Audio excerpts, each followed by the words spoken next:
This is a beginner's tutorial on Blooket. It's a great tool. It's a great way of getting your students engaged in the class. And very quickly, I'm going to take you through the technology. Let's start by just quickly looking at the features so you understand exactly what Blooket can do for you. There are lots of free Brookets that are already made, and these are really useful, and many of them have been teacher verified.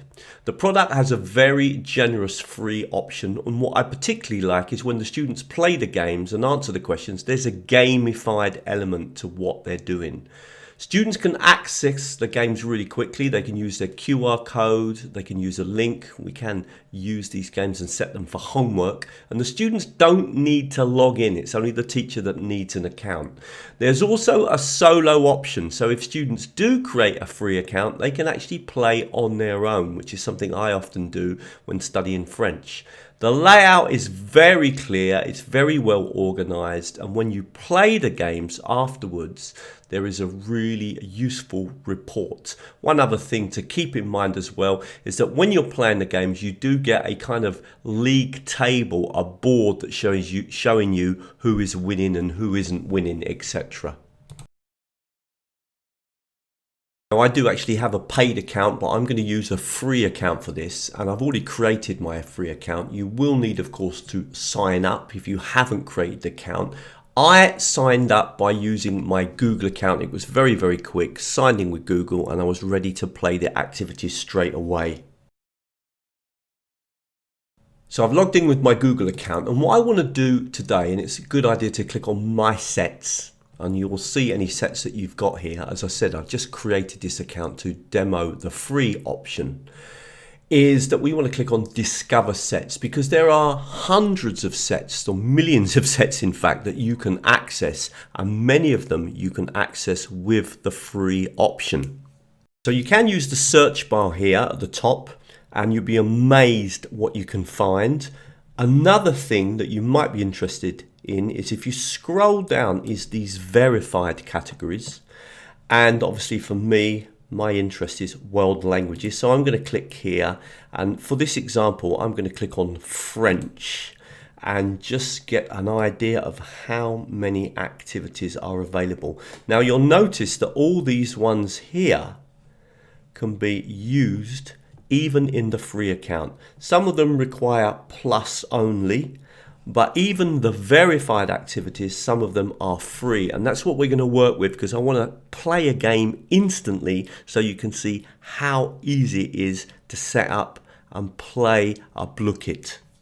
I'm going to click back on Discover, because of course not everyone is interested in French, and what we'll do is we'll just choose a really popular one here, and look at this one here. It's been played more than 1 million times, so we're going to click on this. It's got 27 questions, but notice that you can actually control the number of questions that you want to use anyway. So once you click on the game, let me just quickly take you through a few things that you need to be aware of before you start.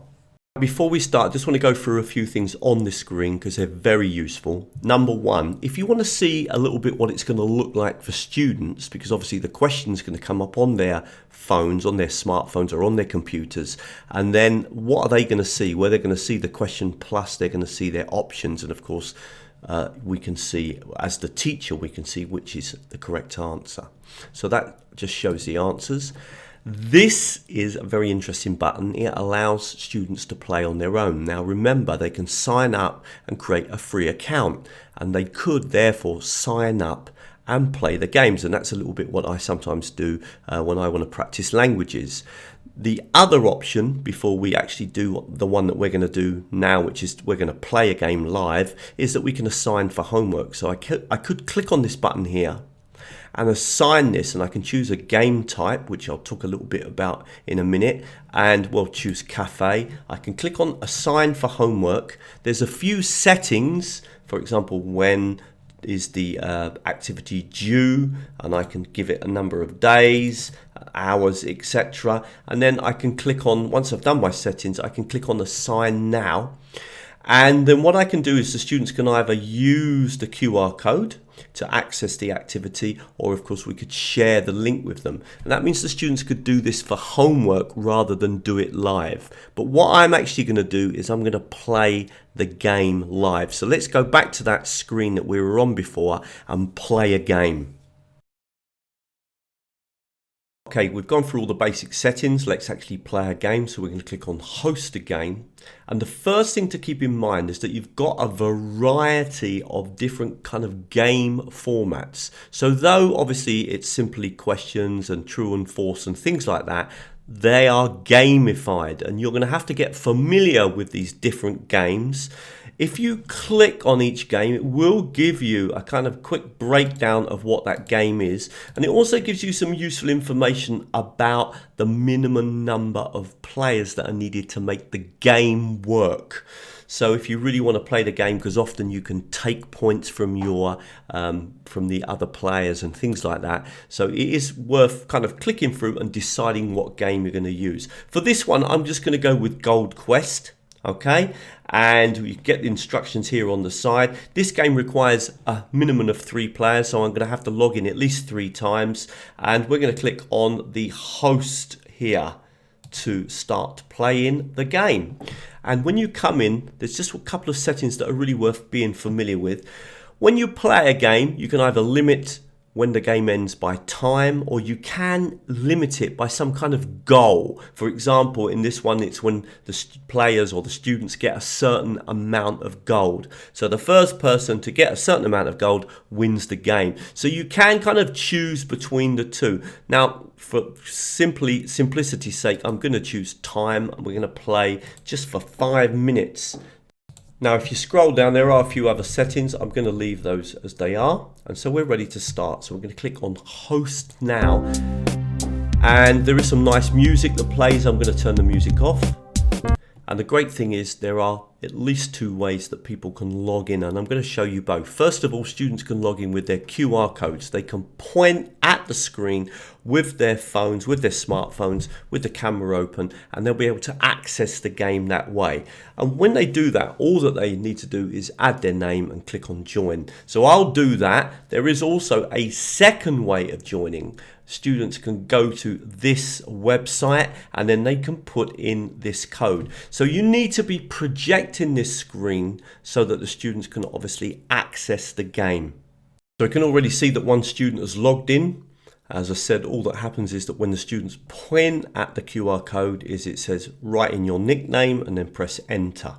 Now, the teacher can start the game at any time, but what I want to show you first is how students can also log in using this link here. So they can go on their computers, for example, to play.blooket.com, enter this code and join in exactly the same way. So let me log in on another browser so that you can see exactly how that works. So I've just clicked in on the browser and written play.blooket.com. It's brought me to this page. I'm going to write in the ID, which is 5784035. Press enter. The next thing when I do that is it's going to ask me for a nickname. So when I come, I'll put my nickname in. I'm going to call myself Tom on here. Press enter, and now we're ready to start the game, and we're given a kind of character, which you'll understand a little bit more in a minute why we've been given that character. So if we jump back to the teacher's view now, let's see what the teacher can see. The teacher can see that there are 2 people logged in. We can see their characters here. If you do this, notice I think that allows you to actually remove someone from the session. But I want to click on this button here, start, and we get instructions. But if you want to skip those, you can just click on this button here.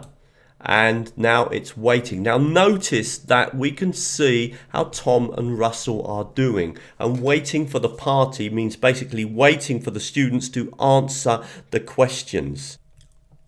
Now, waiting for the party actually shows you the list of students who haven't yet started. So it's quite useful because it shows you if someone hasn't actually started answering the questions. And as soon as they answer, they will leave the room waiting to party. Just a quick 20-second break from the video. If you do like what you see and you want more free videos, please come over to teachertrainingvideos.com. Loads of free videos, and I specialize in the use of technology in language teaching. There's also a newsletter. It's very popular, and at the moment, if you sign up, you do get access to a free 14-part video course where I show you some of the key technologies that we can use in language teaching. And nearly all the tools that I show you are free. I'll put some more information at the end of this video about other things that I do, but let's get back to the video.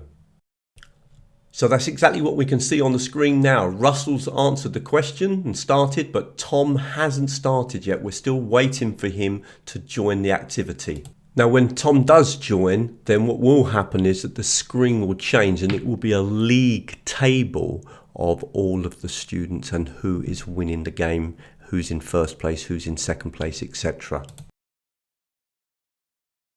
This is what Tom's seeing, and this is exactly the same on the mobile. I'm going to click here and say that that's the answer and it is correct. I click here to go anywhere. I get this chance to choose a chest, and this is really kind of give me some bonus points, and it's doubled my gold.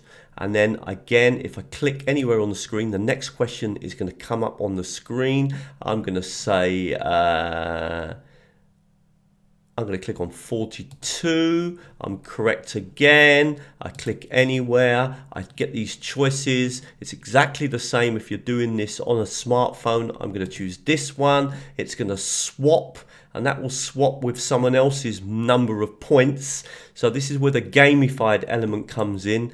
And now I've got Russell's 50 points. I move on, and I'm going to say that that's true again. So you see exactly how the game plays, and this gamified element that you have to click on these chests to and it changes what your actual total score is going to be. So let's quickly jump back to the teacher view and just see what the teacher can project on the screen once all the students are actually answering the questions. So this is the screen that you can see once the game is finished, and you'll notice actually that it's Russell that's ended up winning because Tom and Russell swapped points, and so Tom's ended up with no points at all. If we click on View Report, we get a breakdown of the answers, the leaderboard, how many students answered, or how many answers were correct, etc. Hope you found that video useful, and please of course like it and comment on it, etc. Thank you very much. Okay, really hope you liked that video, and if you did, please come over to teachertrainingvideos.com. Make use of all the drop-down menus at the top, loads of content, and there's also some content on the front page that you can access. If you want to keep up with my work, sign up to the newsletter. You get updated with all the latest videos and the free webinars that we organise. And of course, part of that as well is the 14-part video course where I basically highlight the most popular technologies on the website. And nearly all of the technologies that I highlight are free or have a free option. I send you a video every 3 or 4 days, and that can be really useful if you kind of want to boost your general knowledge of using technology in language teaching and language learning. If you'd like to do live training with me, then join me on Patreon. If you join me on Patreon, you get access every month to 3 additional videos, and these videos cover technologies that I often don't cover on YouTube. There's no advertisements, and I go into more detail around the ideas. So these are very much practical videos for giving teachers ideas of how they can use technology, teaching online or teaching in the classroom. Apart from that, of course, you get the live training with me. We meet once a month online. We look at normally just one technology, but sometimes 2. And we do lots of activities with those technologies so that we get really familiar with them. Now, there's about 80 people on Patreon, but most people just accept the recording and don't join me live. But there's normally a group of about 10 or 12 people. And that's really interesting if you want practical ideas and you really want to build up your confidence with using the technologies.